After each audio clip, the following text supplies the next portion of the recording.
awesome power of faith. It is not by accident that the most blessed people, the most blessed businesses, the most blessed ministries are also the most criticized. What's the most blessed retail store in the world? Walmart. What's the most criticized? Walmart. What's the biggest and most blessed fast food chain? McDonald's. What's the most criticized? McDonald's. If you're going to call the shots, you take the shots. And if you're going to be a pioneer, you're going to get arrows in the back. And the moment you hang out your shingle, somebody's going to start throwing stones at it. And the more God blesses you, the bigger a target you become. So you will be criticized, unjustly. Well, what should your response be to that? Well, look up here on the screen. 2 Corinthians 6:8 says, we serve God whether people honor us or despise us, whether they slander us or they praise us. He says, you know what? We don't really pay attention to either. As you're running the race of life, over in the stands, there are people giving cheers and there are people giving jeers. As I said, they're giving criticism or they're giving compliments. And what do? You don't listen really to either. Don't pay much attention. You keep your eye on the goal and you keep moving forward because God says, don't worry about that. But you will be criticized. My dad used to tell me, he said, Rick, the hounds keep barking at the moon, but it still keeps shining. And all the barking in the world isn't going to stop the moon from shining.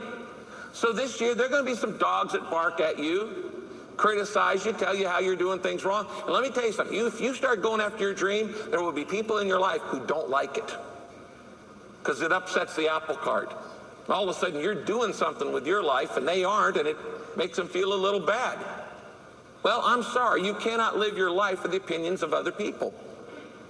So you'll be criticized. If you get a big dream from God, it will be so big you're bound to fail unless God bails you out. And you will have problems that are so big, they will be solvable only by prayer. And you'll have to be on your knees in dependence. Because it'll be so, if you can accomplish it on your own, it's not a dream from God. And so you're going to have big problems that you'll have to be in prayer for and trust God for. And if you get a big dream and you go after it and you start taking risks and expect God to bless you, you're still going to make dumb mistakes.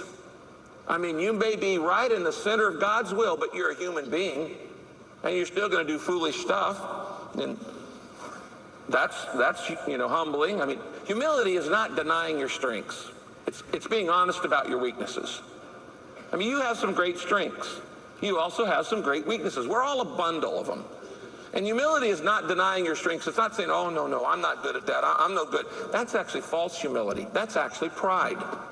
I'm not good at that. Oh, no. That's pride that's showing there, not humility.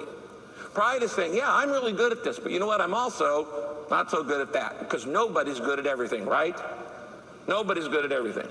I have some really great strengths. I also have some really great weaknesses. Just ask my family. Most of you know them, do.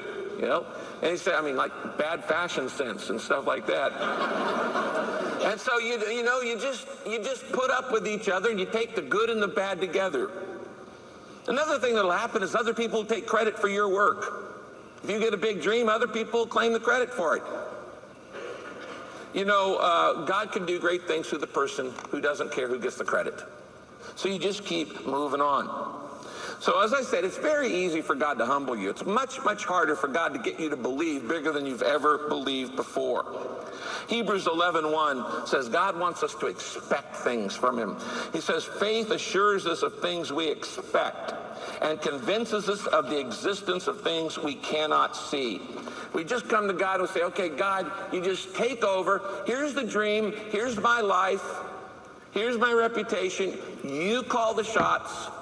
And I'm going to trust you from here on out. I don't know if you've ever said that to Jesus Christ. You take the wheel, Lord. You call the shots. You be the CEO of my life.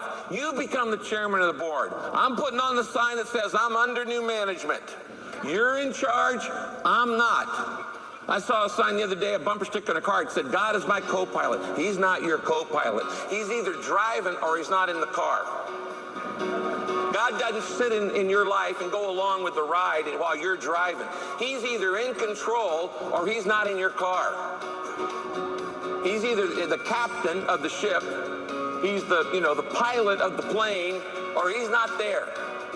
Have you ever said to him, Jesus, you take the wheel of my life? Let me tell you what, you do that, you're in for the ride of your life. In fact, you're not living until you've done that. The rest of today's message is coming your way in just a few moments. But first, if you'd like to connect with Rick on Facebook,